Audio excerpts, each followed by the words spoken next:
Friends, welcome to my channel chemistry easy way for basic chemistry.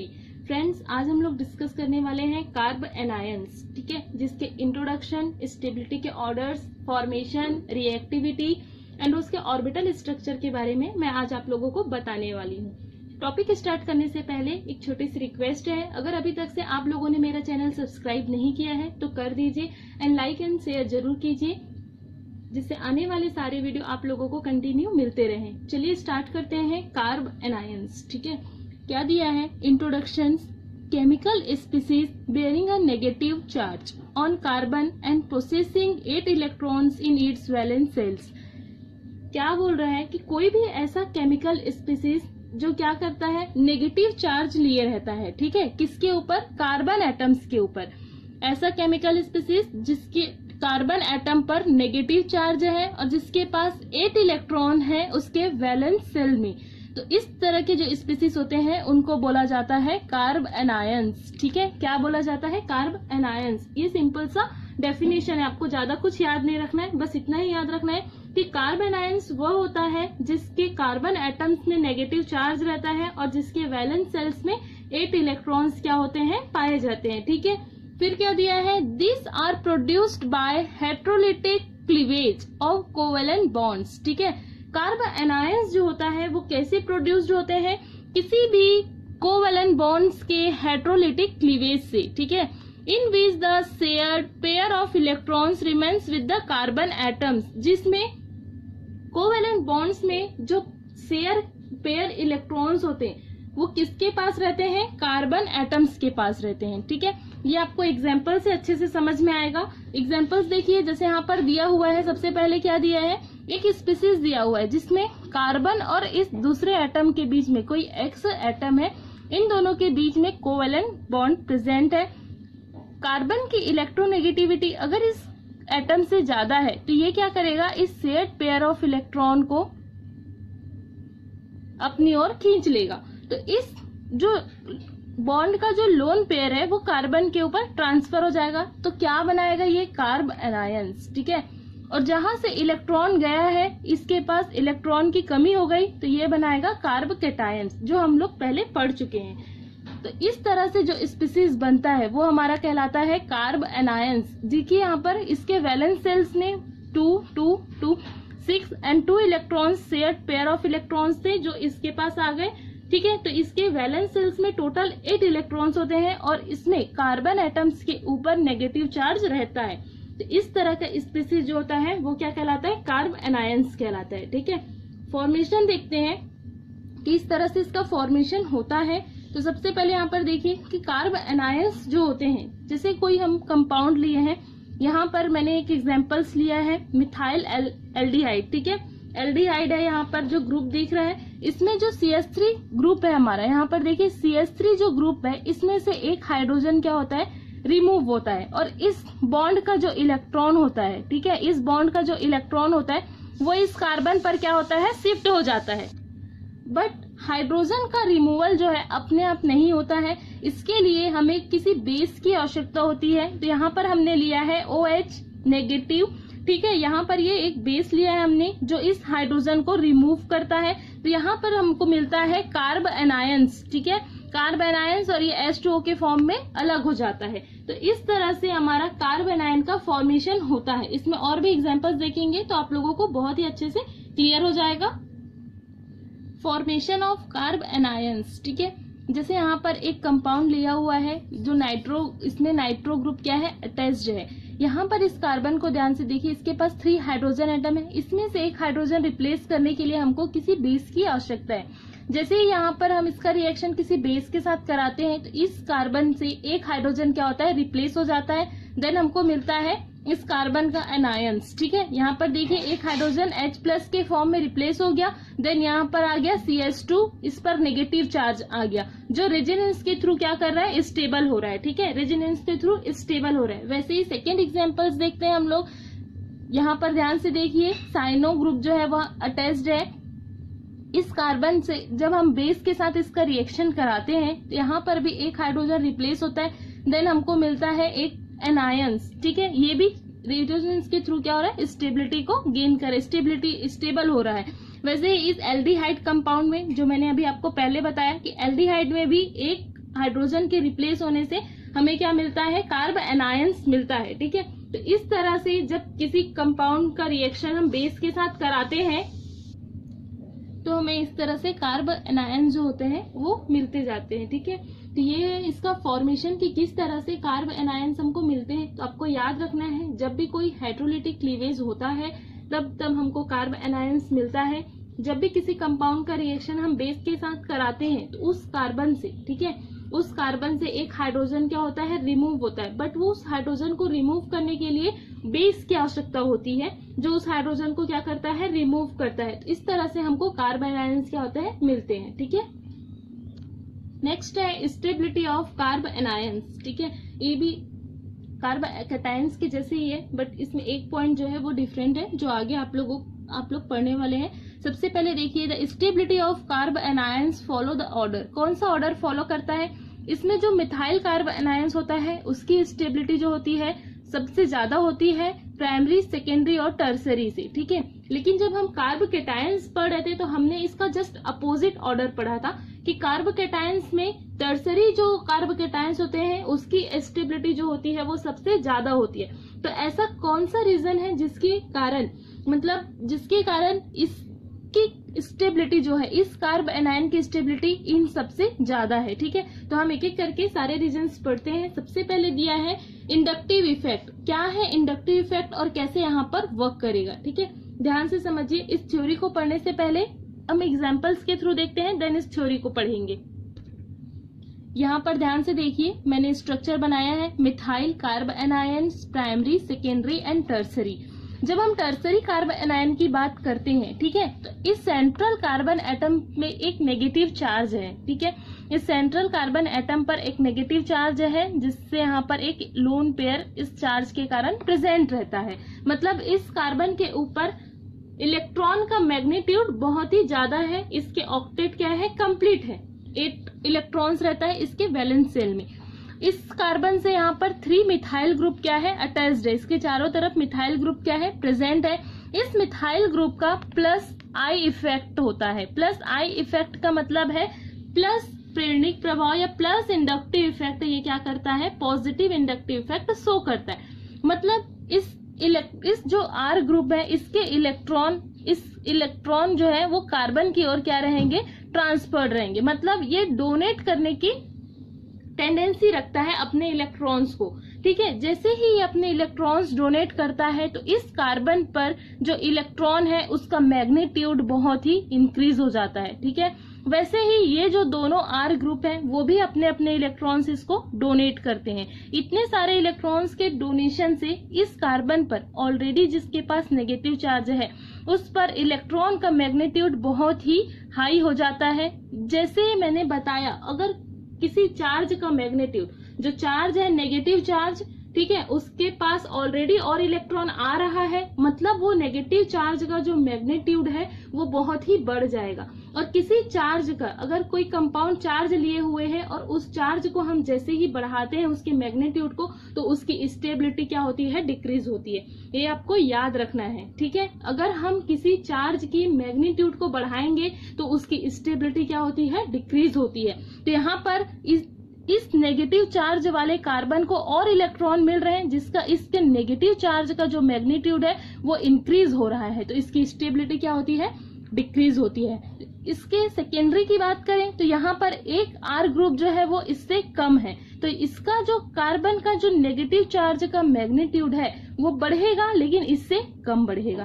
तो इससे इसकी जो स्टेबिलिटी रहेगी इससे क्या रहेगी, थोड़ी सी ज्यादा रहेगी। वैसे ही जब हम प्राइमरी की बात करते हैं तो इसके पास एक आर ग्रुप में एल्काइल ग्रुप है, तो ये क्या करेगा, एक जो एल्काइल ग्रुप है वो इसको इलेक्ट्रॉन डोनेट करेगा। ठीक है, तो इसकी मैग्नीट्यूड भी बढ़ेगी इसके नेगेटिव चार्ज की, बट इन दोनों से कम बढ़ेगी। तो इन दोनों से जब कम बढ़ेगी मैग्नीट्यूड, तो इसकी स्टेबिलिटी इन दोनों से ज्यादा होगी।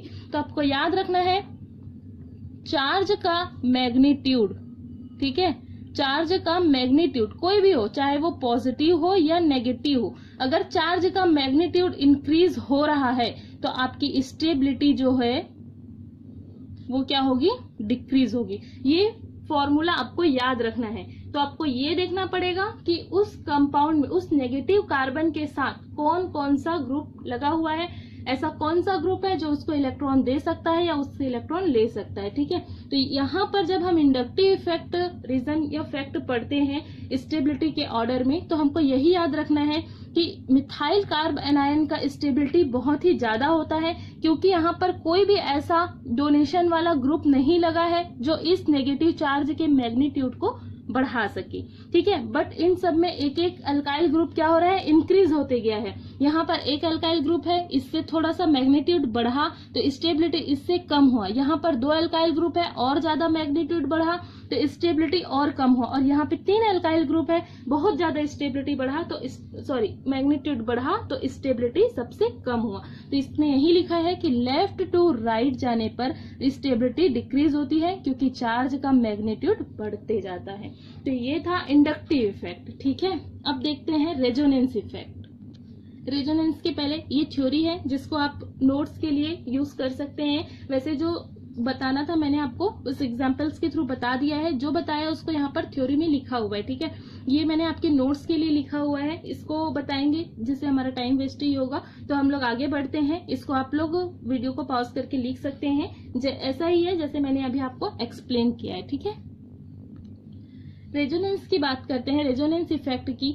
तो किसी कंपाउंड में जितना ज्यादा रेजोनेंस होता है, ठीक है, मतलब वो जितना ज्यादा रेजोनेटिंग स्ट्रक्चर ड्रॉ करेगा उसकी स्टेबिलिटी उतनी ही ज्यादा होती है, उसकी स्टेबिलिटी क्या रहेगी, उतनी ही ज्यादा रहेगी। यहाँ पर हम बात करने वाले हैं allyl and benzyl carbanions are stabilised by resonance. क्या बोल रहा है कि एलाइल और बेंजाइल कार्ब एनायन जो है वो स्टेबिलिटी गेन करते हैं किसके थ्रू, रेजोनेंस के थ्रू। सबसे पहले देखते हैं हम लोग एलाइल कार्ब एनायंस। ठीक है, एलाइल कार्ब एनायंस की बात करते हैं तो यहाँ पर क्या दिया हुआ है, एलाइल कार्ब एनायंस में इस कार्बन पर नेगेटिव चार्ज है। ठीक है, और यहाँ पर डबल बॉन्ड क्या है, प्रेजेंट है। तो यहाँ पर डबल बॉन्ड जो प्रेजेंट है ये नेगेटिव चार्ज के साथ कॉन्जुगेशन में, मीन्स रेजोनेंस को फॉलो कर रहा है। यहाँ पर रेजोनेंस हो सकता है, या जैसे ही हमने इस डबल बॉन्ड को यहाँ पर शिफ्ट किया, देन यहाँ इस नेगेटिव चार्ज को, तो यहाँ पर डबल बॉन्ड आ गया, और इस डबल बॉन्ड को हमने यहाँ पर शिफ्ट किया तो यहाँ पर नेगेटिव चार्ज आ गया। तो ये जो एलाइल कार्ब एनायन है वो स्टेबिलिटी को शो कर रहा है, किसके थ्रू, रेजोनेंस के थ्रू। मतलब ये एक स्टेबल कंपाउंड है। ठीक है, स्टेबल कंपाउंड है हम कैसे बोल सकते हैं, यहाँ पर जो नेगेटिव चार्ज है, अगर इसके पास कोई पॉजिटिव चार्ज स्पीसीज आया, ठीक है, जिसको इलेक्ट्रॉन का जरूरत है, जिसको इलेक्ट्रॉन की आवश्यकता है, तो वो इसके साथ रिएक्शन करने की कोशिश करेगा, लेकिन वो तब करेगा जब इस नेगेटिव चार्ज का पोजीशन क्या रहेगा, फिक्स रहेगा। ठीक है, नेगेटिव चार्ज का पोजीशन फिक्स रहेगा तब वो इसके साथ आके रिएक्शन करेगा, मतलब ये रिएक्टिव स्पीसीज कहलाएगा। बट यहाँ पर थ्रू रेजोनेंस इस नेगेटिव चार्ज का जो पोजीशन है वो फिक्स नहीं है, कभी इस कार्बन पर कभी इस कार्बन पर। मतलब ये इसी कंपाउंड में क्या हो रहा है, मूवमेंट कर रहा है, घूम रहा है। ये एक स्टेबल कंपाउंड है, रिएक्शन के लिए इसके पास जो नेगेटिव चार्ज होना चाहिए वो अपने फिक्स पोजीशन पर नहीं है। तो हम ये बोल सकते हैं कि थ्रू रेजोनेंस एलाइल कंपाउंड जो है, एलाइल कार्ब एनायन जो है वो रेजोनेंस के थ्रू स्टेबिलिटी गेन कर रहा है। ठीक है, यहाँ पर इसने एक रेजोनेटिंग स्ट्रक्चर बनाया। अब हम बात करते हैं बेंजाइल कार्ब कैटायन की, कार्ब एनायंस की। ठीक है, जब बेंजाइल कार्ब एनायंस की बात करते हैं तो यहाँ पर देखिए एक बेंजाइल कार्ब एनायन है जिस पर यहाँ पर इस कार्बन पर नेगेटिव चार्ज है। ये नेगेटिव चार्ज और ये डबल बॉन्ड कॉन्जुगेशन में है, इसके पास ऐसा सारे जो रूल्स हैं, जितने भी रेजोनेंस को फॉलो करने के लिए चाहिए हमको, वो सारे रूल्स ये फॉलो कर रहे हैं। अगर आप लोगों को रेजोनेंस का नहीं पता है तो प्रीवियस लेक्चर्स आप लोग देख सकते हैं, जिसमें बहुत ही अच्छे से रेजोनेंस को मैंने एक्सप्लेन किया है। ठीक है, जिससे आपको सारे रेजोनेंस के जितने भी रूल्स और रेगुलेशन से बहुत ही अच्छे से समझ में आ जाएंगे। ठीक है, यहाँ पर देखिए ये जो नेगेटिव चार्ज है ये इसके साथ कॉन्जुगेशन में है, तो जैसे ही हम इस नेगेटिव चार्ज को यहाँ पर शिफ्ट कराते हैं इस लोन पेयर को, ये बॉन्ड यहाँ पर शिफ्ट होता है तो हमको ये स्ट्रक्चर मिलता है। वैसे ही ये यहाँ पर होगा तो ये जो डबल बॉन्ड है यहाँ पर शिफ्ट होगा तो हमको ये थर्ड स्ट्रक्चर मिलेगा।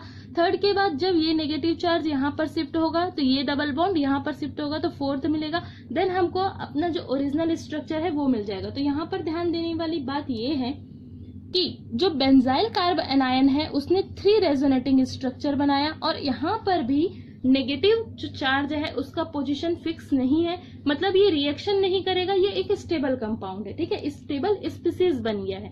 तो आपको ये पता चल गया कि एलाइल और बेंजाइल दोनों में रेजोनेंस हो रहा है, इसीलिए दोनों के दोनों स्टेबिलिटी को गेन कर रहे हैं, स्टेबिलिटी को प्राप्त कर रहे हैं, ठीक है। लेकिन अब अगर आपको ये क्वेश्चन पूछे कि दोनों में ज्यादा स्टेबल कौन है, एलाइल ज्यादा स्टेबल है या बेंजाइल ज्यादा स्टेबल है, तो आपको याद रखना है कि जिस स्पीसीज में, ठीक है, आपको ये तो पता है कि दोनों के दोनों ही स्टेबल है, लेकिन दोनों में अगर आपको पूछा जाए, कॉम्पिटिटिव एग्जाम में ऐसे क्वेश्चंस आते हैं कि आपको बहुत सारे स्पीसीज दे जाएंगे और स्टेबिलिटी का ऑर्डर पूछा जाता है, ठीक है। तो आपको पूछा जाए कि अगर बेंजाइल में और एलाइल में कौन सा ज्यादा स्टेबल है, तो आपको याद रखना है कि जिस स्पीसीज में जितने ज्यादा रेजोनेटिंग स्ट्रक्चर ड्रॉ होंगे उसकी स्टेबिलिटी उतनी ही ज्यादा होगी। इसको छोड़ दीजिएगा क्योंकि ये दोनों तो सेम स्ट्रक्चर है, इसका रेजोनेटिंग स्ट्रक्चर ये बीच के जो तीनों है ये है, ठीक है। मतलब बेंजाइल जो है वो 3 रेजोनेटिंग स्ट्रक्चर देता है और एलाइल जो है वो 1 रेजोनेटिंग स्ट्रक्चर देता है। आपको याद रखना है कि रेजोनेटिंग स्ट्रक्चर जितना ज्यादा होगा उसकी स्टेबिलिटी उतनी ही ज्यादा होगी। ये 3 रेजोनेटिंग स्ट्रक्चर देता है, इसीलिए इसकी स्टेबिलिटी एलाइल से ज्यादा होगी, ठीक है। तो बेंजाइल जो है उसकी स्टेबिलिटी एलाइल से ज्यादा होगी, ये आपको याद रखना है, ठीक है।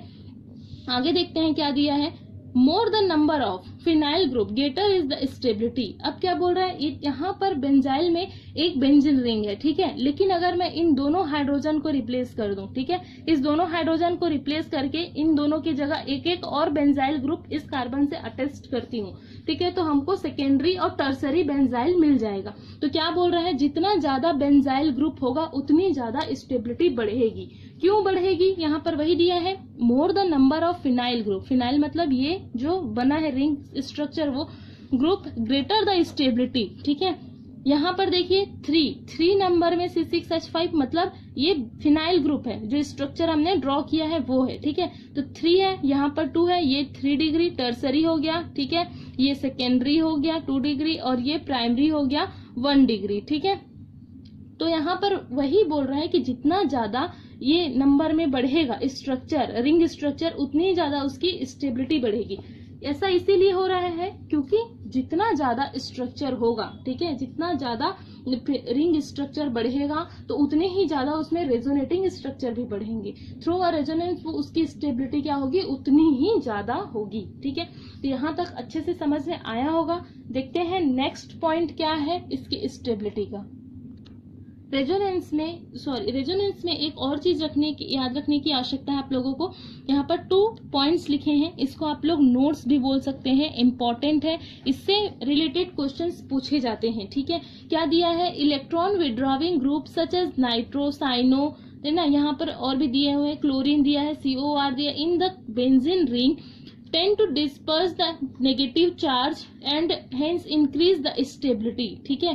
क्या बोल रहा है, अगर ऐसे ग्रुप, ठीक है, अगर ऐसे ग्रुप किसी बेंजीन रिंग में अटैच्ड हैं जो इलेक्ट्रॉन को क्या करते हैं, अपनी ओर खींचते हैं, तो वो क्या करेंगे, स्टेबिलिटी को, नेगेटिव चार्ज की स्टेबिलिटी को, ऐसे कंपाउंड की स्टेबिलिटी को इंक्रीज करेंगे। कैसे करेंगे वो मैं अभी आपको एग्जांपल्स के थ्रू बताऊंगी, ठीक है। दूसरा क्या बोल रहा है कि the presence of electron donating group, ठीक है, अगर इलेक्ट्रॉन डोनेटिंग ग्रुप है जैसे CH3, मिथॉक्सी, अल्कोहल, ठीक है, तो ये क्या करते हैं, intensify the negative charge and hence decrease the stability.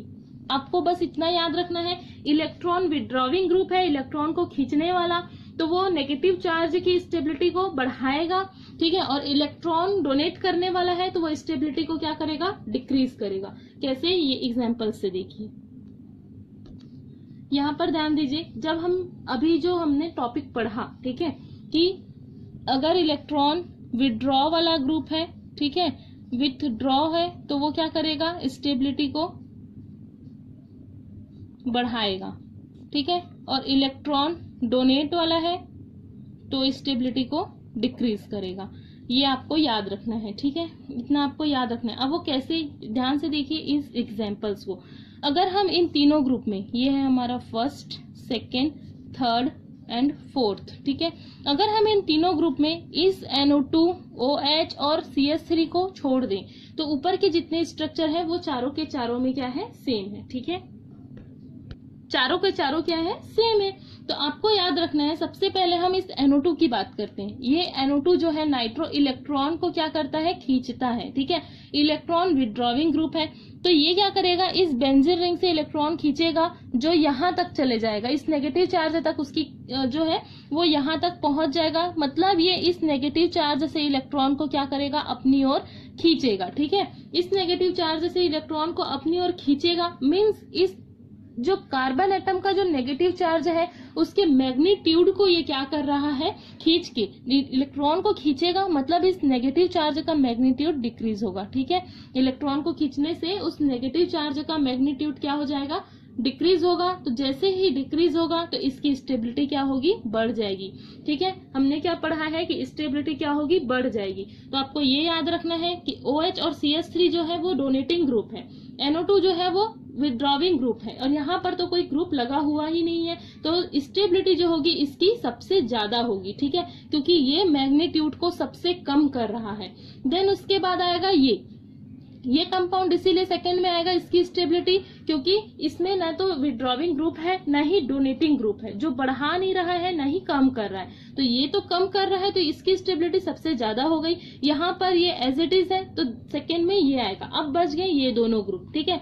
OH जो होता है इसकी भी टेंडेंसी होती है कि ये इलेक्ट्रॉन को क्या करे, डोनेट करे, ठीक है।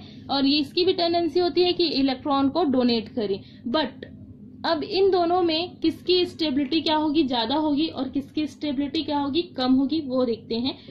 जो इलेक्ट्रॉन को ज्यादा डोनेट करेगा उसकी स्टेबिलिटी कम होगी। तो यहाँ पर CH3 का प्लस I इफेक्ट लगता है, ठीक है। यहाँ पर CH3 का प्लस I इफेक्ट लगता है, और इस CH3 में 3 हाइड्रोजन है, जिसके कारण ये हाइपर कॉन्जुगेशन इफेक्ट भी क्या करता है, शो करता है, ठीक है। हाइपर कॉन्जुगेशन इफेक्ट शो करता है। और यहाँ पर OH में ऑक्सीजन पे नेगेटिव चार्ज होते हैं, जिसके कारण ये जो रहेगा ये शो करता है R, रेजोनेंस इफेक्ट शो करता है। रेजोनेंस इफेक्ट जो होता है वो ज्यादा, रेजोनेंस इफेक्ट जो होता है वो स्ट्रॉन्ग होता है हाइपर कॉन्जुगेशन से, ठीक है। तो यहाँ पर रेजोनेंस इफेक्ट वर्क करता है, यहाँ पर हाइपर कॉन्जुगेशन इफेक्ट क्या करता है, वर्क करता है। तो यहाँ पर जो इलेक्ट्रॉन जो है वो इससे ज्यादा डोनेट होंगे, ठीक है। यहाँ पर ये स्ट्रॉन्ग है, तो यहाँ पर जो इलेक्ट्रॉन होंगे वो ज्यादा डोनेट होंगे एज कम्पेयर टू CH3, ठीक है। तो यहाँ पर इलेक्ट्रॉन कम डोनेट होंगे, इसलिए इसकी स्टेबिलिटी इससे क्या होगी, कम ज्यादा होगी। और सबसे ज्यादा इलेक्ट्रॉन यहाँ पर डोनेट हो रहे हैं, मतलब ये CH2 के नेगेटिव चार्ज को सबसे ज्यादा, मतलब उस चार्ज के मैग्नीट्यूड को सबसे ज्यादा इंक्रीज कर रहे हैं। तो सबसे कम स्टेबिलिटी किसकी होगी, इसकी होगी। तो ये है इनकी स्टेबिलिटी का ऑर्डर। NO2 जो है उसकी स्टेबिलिटी सबसे ज्यादा होगी, देन इस नॉर्मल कंपाउंड की, देन इस CH3 की, देन इस OH की। आपको याद रखना है ये फैक्ट कि अगर इलेक्ट्रॉन विड्रॉविंग ग्रुप है तो वह स्टेबिलिटी बढ़ाएगा, इलेक्ट्रॉन डोनेटिंग ग्रुप है तो स्टेबिलिटी को डिक्रीज करेगा। नेक्स्ट जो पॉइंट है वो है हमारे S कैरेक्टर के ऊपर, या इसको दूसरा नाम भी दिया जा सकता है इलेक्ट्रोनेगेटिविटी इफेक्ट, ठीक है। S कैरेक्टर या इलेक्ट्रोनेगेटिविटी इफेक्ट भी बोलते हैं। तो इसमें क्या बोल रहा है, stability of the carb anions increase with the increase in S character of the carbon carrying negative charge, ठीक है। क्या बोल रहा है, स्टेबिलिटी किसी भी कार्ब एनायन की तब बढ़ेगी जब उस कार्ब एनायन में S कैरेक्टर क्या होगा, इंक्रीज होते जाएगा। S कैरेक्टर का मतलब क्या होता है, ध्यान से समझिए। हाइब्रिडाइजेशन से लेते हैं हम लोग S कैरेक्टर का मतलब, ठीक है। sp, sp2, sp3 3 टाइप्स के जो हाइब्रिडाइजेशन हम देखेंगे उसमें sp जो हाइब्रिडाइजेशन है उसमें S जो है वो 50% होता है, sp2 में S कैरेक्टर 33% होता है, और sp3 में S कैरेक्टर 25% होता है, ठीक है। कितने परसेंटेज आपको समझ में आ गए। अब इसको देखते हैं कि इनका स्टेबिलिटी से क्या रिलेशन है। तो यहाँ पर ध्यान से देखिए, 3 एग्जांपल्स मैंने लिए हुए हैं। यहाँ पर जहाँ अगर आपको ये समझ नहीं आ रहा है कि बॉन्ड देख के कैसे हम sp sp2 बताएंगे, तो आप लोग सबसे फर्स्ट वीडियो ध्यान से देख सकते हैं जिसमें मैंने हाइब्रिडाइजेशन के बारे में बताया था, बहुत ही अच्छे से एक्सप्लेन किया है बहुत सारे एग्जांपल्स के थ्रू। तो आप लोग मेरा हाइब्रिडाइजेशन का जो वीडियो है, लेक्चर है, उसको अच्छे से देखकर बहुत ही अच्छे से समझ सकते हैं कि किसी भी कंपाउंड में कैसे हाइब्रिडाइजेशन को हम लोग एक्सप्लेन कर सकते हैं या कैसे डिफाइन कर सकते हैं। ठीक है, तो यहाँ पर क्या दिया है, यहाँ पर इस कार्बन से ट्रिपल बॉन्ड क्या है, अटैच्ड है। तो यहाँ पर sp हाइब्रिडाइजेशन क्या होगा, पाया जाएगा। यहाँ पर डबल बॉन्ड है तो ये sp2 होगा। यहाँ पे एक सिंगल बॉन्ड है तो ये हो जाएगा हमारा sp3। ठीक है, तो इसको जैसे ही हमने देखा यहाँ पर इस तरह से क्या है, अटैचमेंट है किसी भी कार्बन का। तो अब हमको क्या करना है, आपको एक चीज याद रखना है कि जो sp होता है, ठीक है, जो sp कार्बन होता है, हाइब्रिडाइज्ड कार्बन होता है, वो इस कार्बन से जिस पर नेगेटिव चार्ज है, ठीक है, इस कार्बन से इलेक्ट्रॉन को क्या करता है, खींचेगा। इस इलेक्ट्रॉन को क्या करेगा, खींचता है। इलेक्ट्रोनेगेटिविटी शो करता है यहाँ पर। ठीक है, तो ये बहुत ही ज्यादा इलेक्ट्रॉन को क्या करता है, अपनी ओर खींचता है, जिससे इस कार्बन का जो नेगेटिव चार्ज है उसका मैग्नीट्यूड क्या होता है, कम हो जाएगा। ठीक है, तो इसकी स्टेबिलिटी सबसे ज्यादा होगी। यहाँ पर sp2 है, ये भी इलेक्ट्रॉन को अपनी ओर खींचेगा लेकिन sp से कम खींचता है, इसीलिए इसकी स्टेबिलिटी जो है इससे कम होती है। और ये सबसे कम खींचता है इसलिए इसकी स्टेबिलिटी इन दोनों से कम होती है। तो आपको ऐसे भी याद रख सकते हैं कि जिसमें sp रहेगा उसकी स्टेबिलिटी सबसे ज्यादा होगी sp2 और sp3 से, बिकॉज s कैरेक्टर। ठीक है, तो आपको ये याद रखना है कि जिसमें परसेंट याद रखना है कि ज्यादा परसेंटेज रहेगा s का, उसकी स्टेबिलिटी उतनी ही ज्यादा होगी। तो इस परसेंट के लिए आपको हाइब्रिडाइजेशन पता होना चाहिए कि sp2 है, sp3 है या sp हाइब्रिडाइजेशन है। ठीक है, रिएक्टिविटी ऑफ कार्बन आयंस की बात हम लोग करते हैं तो रिएक्टिविटी में आपको याद रखना है कि the reactivity of carbon ions is reverse of the stability. तो स्टार्टिंग में हमने देखा था स्टेबिलिटी का कि CH3 negative methyl carb anion जो था उसकी स्टेबिलिटी सबसे ज्यादा थी तो उसकी रिएक्टिविटी सबसे कम होगी। ठीक है, तो ये रिवर्स यहाँ पर वर्क करता है, तो आपको ये याद रखना है। तो यहाँ पर रिएक्टिविटी और जो स्टेबिलिटी का ऑर्डर था वो कंप्लीट हो गया। अब एक लास्ट टॉपिक बच गया है स्ट्रक्चर। आपको पता होना चाहिए कि कार्ब एनायंस का स्ट्रक्चर कैसे होता है, orbital structure of carb anions. ठीक है, सबसे पहले आप ध्यान से देखिए, ये है कार्बन आयन का ऑर्बिटल स्ट्रक्चर, जिसमें ये जो कार्बन है सेंट्रल कार्बन होता है। ठीक है, ये जो सेंट्रल कार्बन होता है, क्या दिया, the structure of alkyl carb anion is usually pyramidal shape होता है। ठीक है, पिरामिडल शेप होता है। इसका जो कार्बन होता है sp3 हाइब्रिडाइज्ड कार्बन होता है, जिसमें 3 बॉन्ड रहते हैं। ठीक है, और एक लोन पेयर प्रेजेंट रहता है बिकॉज नेगेटिव चार्ज, वो जो नेगेटिव चार्ज रहता है। ठीक है, sp3 हाइब्रिडाइज्ड ऑर्बिटल और एक लोन पेयर प्रेजेंट रहता है। नेक्स्ट क्या लिखा है, the carbon atom carrying the negative charge in sp3 hybridized. ठीक है, एक तो आपको याद रखना है कि पिरामिडल शेप होता है लाइक अमोनिया। ठीक है, एंड इसमें क्या दिया है, sp3 हाइब्रिडाइजेशन पाया जाता है, इसीलिए ये कौन सा शेप होता है, पिरामिडल शेप होता है। ठीक है, sp3 हाइब्रिडाइजेशन के बाद भी ये टेट्राहेड्रल शेप नहीं बनाता है, अमोनिया के जैसे पिरामिडल शेप बनाता है, क्योंकि इसमें लोन पेयर पाया जाता है। ठीक है, 3 बॉन्ड्स पेयर होते हैं, 1 2 3 बॉन्ड्स पेयर होते हैं और एक क्या होता है, लोन पेयर होता है, इसीलिए इसका शेप जो होता है वो टेट्राहेड्रल न होकर पिरामिडल होता है। यहाँ पर वही थ्योरी लिखा हुआ है, क्या दिया हुआ है कि 3 of the 4 sp3 hybridised orbital from the sigma bonds. ठीक है, जो 4 sp3 हाइब्रिडाइज्ड ऑर्बिटल हैं, 3 p और एक s। ठीक है, तो 4 में से जो 3 होते हैं वो सिग्मा बॉन्ड बनाते हैं। ध्यान से देखिए, 1 2 3 बॉन्डेड है। ठीक है, तो 3 सिग्मा बॉन्ड्स बनाए विद द मोनोवेलेंट एटम और groups will the 4th sp3 hybridized orbital contain lone pair of electron। और जो 4th hybridized orbital है उसने क्या बनाया है, lone pair बनाया। तो आपको ये याद रखना है स्ट्रक्चर ऑफ कार्बन एनायंस में कि किस तरह से होता है कार्बन आयंस। सॉरी, मैं कहीं कहीं पर कैटायंस बोल रही हूँ, लेकिन आपको याद रखना है कि हम लोग एनायंस वर्ड है। ठीक है, तो कार्बन एनायंस है, कार्बन आयंस का जो कार्बन होता है वो sp3 हाइब्रिडाइज्ड होता है, पिरामिडल शेप होता है, 3 सिग्मा बॉन्ड्स बनाता है किसी भी मोनोवेलेंट एटम के साथ और एक लोन पेयर होता है। लोन पेयर प्रेजेंट होने के कारण ही ये पिरामिडल शेप का होता है। ठीक है, तो फ्रेंड्स यहाँ पर कंप्लीट होते हैं हमारे आज का जो टॉपिक था कार्ब एंड आयन वो कंप्लीट, ठीक है, थ्रू अ नोट्स एग्जांपल्स मैंने आप लोगों को अच्छे से एक्सप्लेन करने की कोशिश की हो। वीडियो अगर अच्छा लगा हो, एक्सप्लेनेशन अच्छा लगा हो तो लाइक एंड शेयर जरूर कीजिए एंड चैनल्स को सब्सक्राइब करना ना भूलें, ठीक है। Thanks for watching my video. मिलते हैं नेक्स्ट वीडियो में इसी तरह के नए नए टॉपिक्स के साथ, ठीक है। धन्यवाद।